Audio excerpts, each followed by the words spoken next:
정부가 발표한 2025년도 추가 경정 예산안에 경북 산불 피해 복구와 피해 지역 회복을 위한 예산이 반영됐습니다. 대형 산불 이재민을 위한 모듈러 주택 입주가 시작됐습니다. 모듈러 주택은 층층이 쌓거나 모양을 변화시킬 수 있는 임시주택입니다. 에이펙 정상회의가 6개월여 앞으로 다가왔습니다. 경상북도와 경주시는 에이펙 성공 개최를 위해서 국회와 정부 차원의 전폭적인 지원이 절실하다고 밝혔습니다. 학생 수 감소로 문을 닫을 뻔했던 농촌 학교가 자유학구제와 특성화 교육으로 위기 극복에 나섰습니다. 뮤지컬로 살아난 작은 학교, 봉화 봉성초를 소개합니다.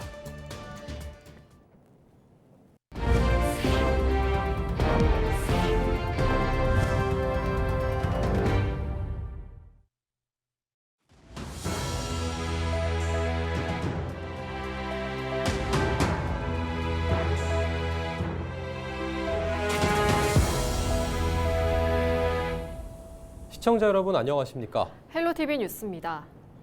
20년 만에 다시 우리나라에서 열리는 에이펙 정상회의가 6개월여 앞으로 다가왔습니다. 국회 에이펙 특위가 경주를 방문해 정상회의 준비 상황을 점검했는데요. 경상북도와 경주시는 이 자리에서 완벽한 행사 준비를 위해서는 국회와 정부 차원의 전폭적인 지원이 절실하다고 밝혔습니다. 이하영 기자가 보도합니다. 올가을 에이펙 정상회의가 열리는 경주. 행사가 6개월여 앞으로 다가왔지만 주 회의장 리모델링 공사는 아직 시작도 하지 못했습니다. 미디어 센터가 건립될 야외 전시장도, 정상회의 만찬장 조성도 마찬가지입니다. 에이펙 정상회의의 주요 인프라 조성이 늦어지고 있는 가운데 여야 의원 18명으로 구성된 국회 에이펙 특위가 경주를 방문했습니다. 위원들은 회의장과 정상들이 머물 숙소, 문화행사장 등 주요 시설을 차례로 둘러보고 실질적인 준비 상황을 점검했습니다. 경주시는 이 자리에서 에이펙 정상회의의 성공적인 개최를 위해 최선의 노력을 다하고 있다면서도 부족한 면이 있는 것은 사실이라고 밝혔습니다. 우리 경주가 대한민국을 대표하는 역사 문화 도시로서의 장점도 있지만은 사실 지방 중소 도시다 보니까 여러 가지 인프라 측면에서 부족함이 있는 것도 사실입니다. 에이펙 정상이 끝난 뒤에 경주 유치하기로 참 잘했구나, 대한민국 역시 다르다 하는 그런 평가를 받을 수 있도록 사활을 걸고 최선을 다하겠습니다. 경상북도는 정상회의 기간 글로벌 CEO 전용기가 포항 경주공항을 이용할 수 있도록 관심과 지원을 요청했습니다. 또 국회 추경 예산안에 편성된 에이펙 관련 예산이 확보될 수 있도록 도와달라고 말했습니다. 지방정부 차원에서 최선을 다해서 노력하고 있지만은 더욱 완벽한 행사 준비를 위해서는 국회와 정부 차원의 전폭적인 지원이 절실합니다. 한편 경상북도와 경주시는 만찬장을 제외한 정상회의장과 미디어 센터를 이달 중에 착공하는 등 9월까지 주요 인프라 조성을 마칠 계획입니다. 헬로티비 뉴스 이하영입니다. 기획보도 지역을 살리는 학교 이어갑니다. 1회에서는 경북에서 최초로 실시한 정주학교, 2회에서는 외국인 유학생을 유치한 특성화 고등학교 이야기를 전해드렸는데요. 오늘은 뮤지컬 프로그램을 운영해 몇 년 새 전교생이 2배가 된 봉화 봉성초등학교 사례를 소개합니다. 홍하영 기자입니다.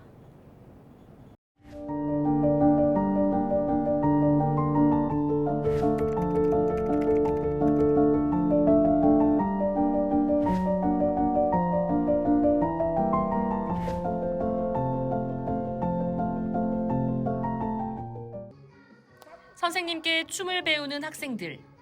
팔을 뻗고 다리를 움직이는 개별 동작을 하나하나 다 맞추고 음악과 선생님의 구령에 따라 연습을 거듭합니다.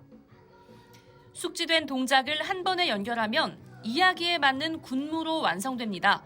오늘 연습한 이 동작들은 조만간 오를 뮤지컬 무대에서 선보이게 됩니다. 경북 봉화 봉성초등학교. 매주 2차례 정규 수업을 마친 후 뮤지컬 공연 수업을 진행합니다.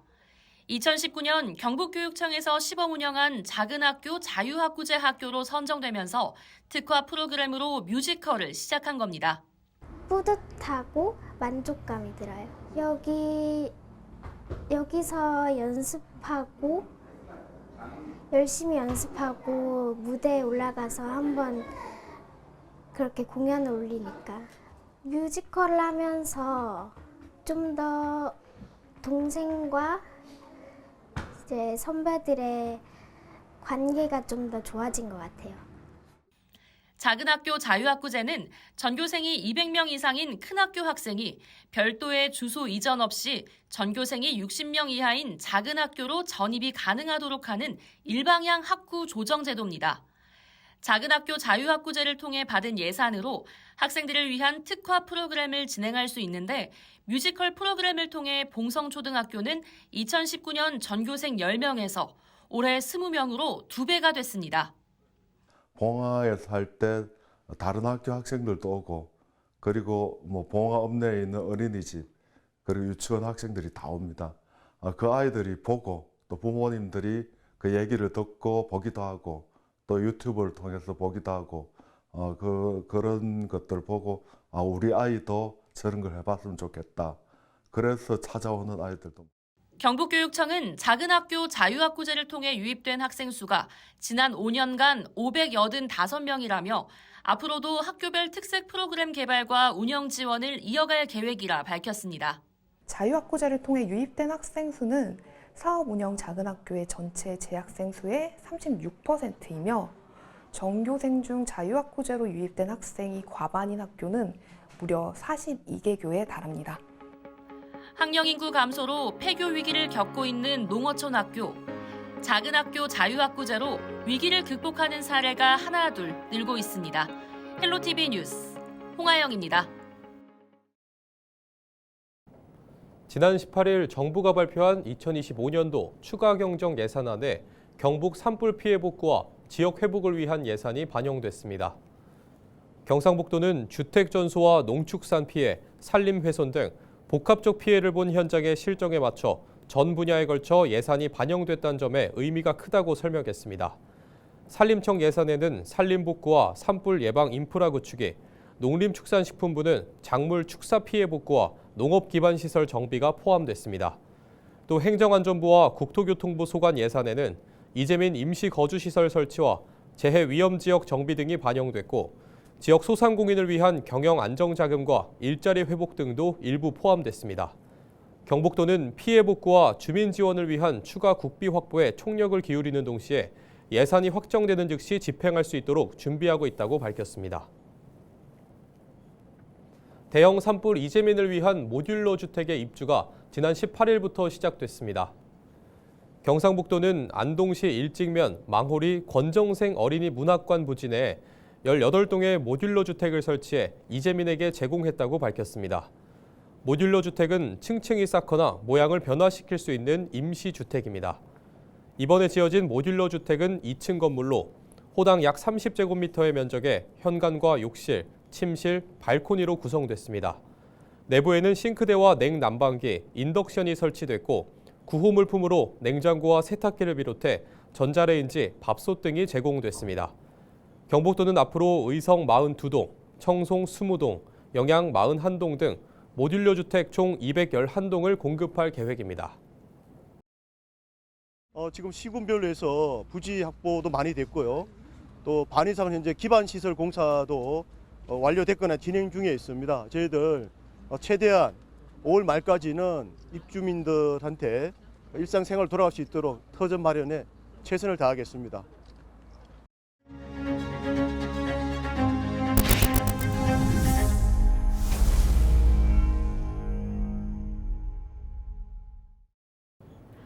이어서 경북사회복지공동모금회와 대한적십자사 경북지사 등을 통해 안동시에 산불 피해 돕기 성금을 보내주신 분들입니다.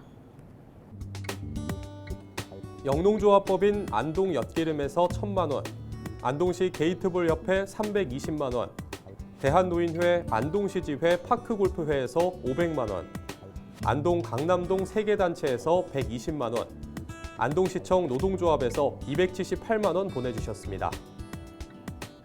이어서 포항시 2천만 원, 예천군 500만 원, 안동시 의사회 6,240만 원, 안동시 시장상인연합회 1,134만 원, 안동시 사회복지행정연구회 500만 원 보내주셨습니다. 계속해서 정복전장 1,000만 원, 극동엔지니어링 1,000만 원, 괴산 성모병원 544만 원, 괴산군 새마을회 500만 원, 구리시 수택이동 주민자치위원회에서 200만 원 보내주셨습니다. 마지막으로 장계해양 선양회 안동지회 300만 원, 대구 경북 능금농협 200만 원, 안동 옥동군의 노인회 460만 원 보내주셨습니다. 산불 피해 지역을 돕기 위한 성금 기부는 경북 사회복지공동모금회와 대한적십자사 경북지사 산불 피해 지원 전용 계좌 등을 통해 참여할 수 있습니다.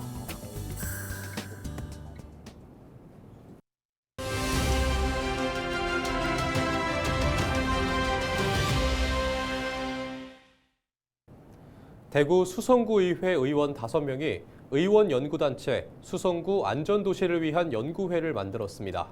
안전 취약계층 관리를 위한 대책을 수립하는 등 다양한 연구 활동을 하고 있는데요. 미니 인터뷰에서 남정호 수성구 의원을 만났습니다.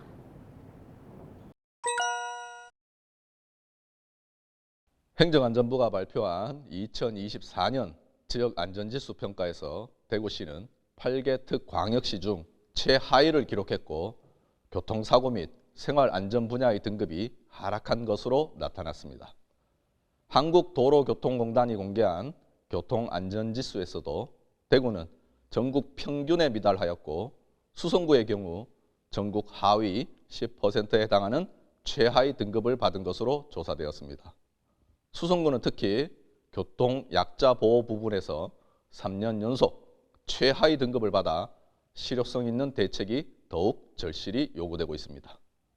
이에 5분의 의원님들과 함께 안전도시를 위한 연구회를 구성해 지역의 안전 문제 개선을 위한 정책 연구를 실시하게 되었습니다. 현재 수성구에는 12만여 명의 안전 취약계층이 거주하고 있습니다. 어린이, 노인, 장애인들은 위기 상황에 더욱 취약한 만큼 이들을 위한 맞춤형 정책이 반드시 필요합니다.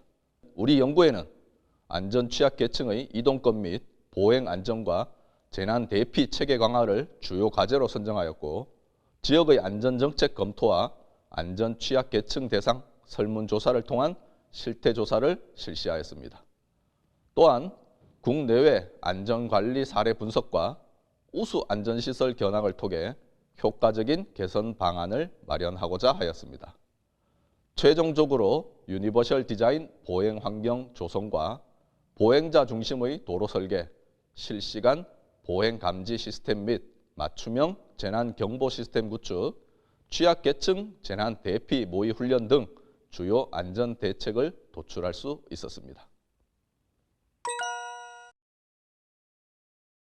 이번 연구를 통해 기존의 안전 정책을 보완하고 우리 지역에 효과적으로 추진할 수 있는 방안을 마련할 수 있었습니다. 본 연구에서 발굴한 안전 대책을 해당 부서와 협의하여 향후 정책에 반영될 수 있도록 적극 지원할 계획입니다. 또한 안전 문제 개선을 위한 조례, 제정, 개정 및 예산 지원 방안 마련과 주민 안전의식 제고를 위한 캠페인 활동 등 의회가 할 수 있는 최선의 노력을 다하도록 하겠습니다. 끝으로 우리 수성구가 더욱 안전하고 살기 좋은 도시가 될 수 있도록 의정 활동에 많은 관심과 응원을 부탁드립니다. 안동시의회 제257회 임시회 본회의에서 산불 피해 대책 특별위원회를 구성했습니다. 산불 피해 대책 특별위원회는 산불 피해 이재민들의 생계 안정, 주거 안정 지원, 폐기물 처리 등 피해 복구, 손해배상 및 위로금의 현실적 지급 등 침체된 지역경제 활성화에 관한 사항 등을 중심으로 활동할 예정입니다. 위원장에는 이재갑 의원, 부위원장에 김순중 의원이 선출됐으며 총 7명의 의원이 올해 10월 31일까지 활동합니다. 이상으로 뉴스를 마칩니다. 저희는 언제나 지역민 여러분과 함께합니다. 시청해주신 여러분 고맙습니다.